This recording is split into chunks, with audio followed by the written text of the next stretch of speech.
ini saya berstatus sebagai mahasiswa semester 5 di jurusan Teknik Elektro Fakultas Teknik Universitas Brawijaya.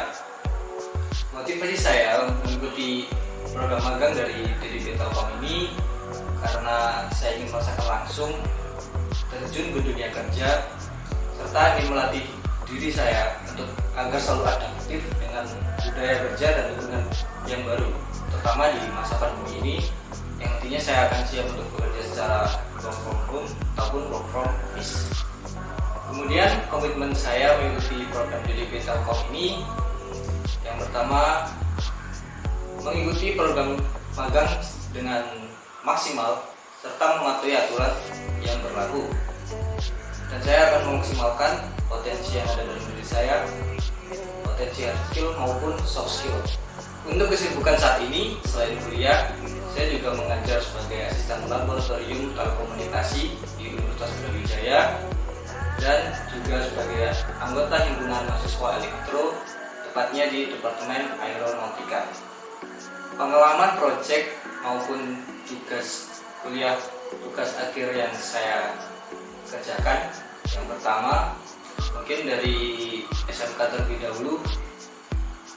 Yang paling berkesan adalah ketika saya mengerjakan UKL dan UKK untuk SMK. Untuk UKL sendiri merupakan ujian kelayakan lulus, di mana waktu itu saya mengkonfigurasi layanan server Debian seperti DNS, DHCP, kemudian mail server dan web server. Konfigurasi tersebut dijalankan menggunakan virtual server, menggunakan software VirtualBox serta router mikrotik. Kemudian memasuki masa kuliah, saya mulai menemukan hal yang menarik, seperti waktu saya menyelesaikan tugas besar dari mata kuliah mikroprosesor dan microcontroller, yaitu tugas besar project IoT, di mana waktu itu saya membuat sebuah fire alert atau pengingat deteksi api dini menggunakan flame sensor, kemudian Arduino R3, kemudian ada buzzer dan LCD. Waktu itu kendala yang saya hadapi lebih ke LCD yang mati hidup, kemudian bisa saya atasi dengan manajemen kabel yang lebih baik. Kemudian untuk durasi pengerjaan kurang lebih 1 bulan untuk tugas akhir beserta laporannya. Proyek lomba yang saya ikuti yang paling berkesan adalah ketika saya membuat sebuah machine learning forecasting penjualan sebuah UMKM di kota saya. Waktu itu saya menggunakan library TensorFlow dengan bahasa Python. Saya memforecasting sebuah penjualan di sebuah UMKM. Kenapa sangat berkesan bagi saya? Karena hal tersebut benar-benar baru bagi saya, yang membuat saya belajar lebih dalam mengenai artificial intelligence. Kayak itu kendala yang saya hadapi karena hal tersebut jadi hal yang baru. Saya belajar dengan sungguh-sungguh sehingga saya mungkin membutuhkan waktu agak lama, kurang lebih sekitar 1,5 bulan atau 2 bulan. Namun hal tersebut bisa saya atasi dengan melihat referensi-referensi yang ada di internet, terutama di YouTube, kemudian berdiskusi dengan teman untuk menyelesaikan problem-problem yang saya hadapi. Serta tambahan mungkin dari kegiatan ataupun proyek kecil-kecil yang saya ikuti selama di Departemen Aeronautika.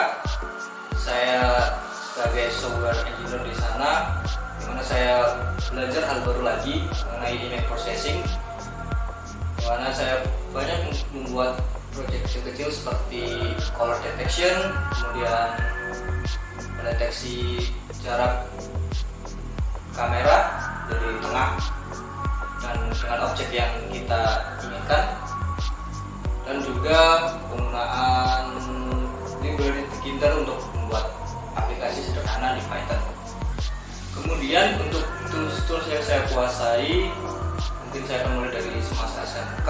Saya banyak menggunakan software seperti Cisco Packet Tracer, dimana saya akan beri nilai 7 untuk Cisco Packet Tracer karena sampai saat ini saya masih sering untuk melatih diri saya agar tetap ingat dan tetap memahami ilmu yang telah saya dapat di masa SMK. Kemudian software seperti VirtualBox untuk menginstal sebuah virtual server seperti Debian, Ubuntu dan lain-lain. Mungkin saat ini saya kasih nilai 5. Kemudian software seperti Winbox untuk mengkonfigurasi mikrotik juga saya kasih poin mungkin 6 karena saya juga masih sering untuk menggunakan mikrotik. Kemudian tools kuliah yang saya kuasai akhir-akhir ini adalah LabVIEW, di mana di situ kita bisa mendesain ataupun mensimulasikan modulasi sebuah sinyal untuk ditransmisikan. Untuk LabVIEW saya kasih nilai 8 karena saya sering menggunakannya akhir-akhir ini. Kemudian ada antena CST. Untuk software CST sendiri, di situ kita mendesain sebuah antena microstrip untuk menyalurkan sebuah gelombang microwave. Untuk CST saya kasih nilai 8 juga. Dan yang terakhir ada AutoCAD, di mana untuk AutoCAD saya menggunakannya untuk mendesain sebuah instalasi listrik di sebuah rumah. Untuk AutoCAD saya kasih nilai 6. Oke, sekian pengenalan profil diri saya. Terima kasih dan sampai jumpa lagi.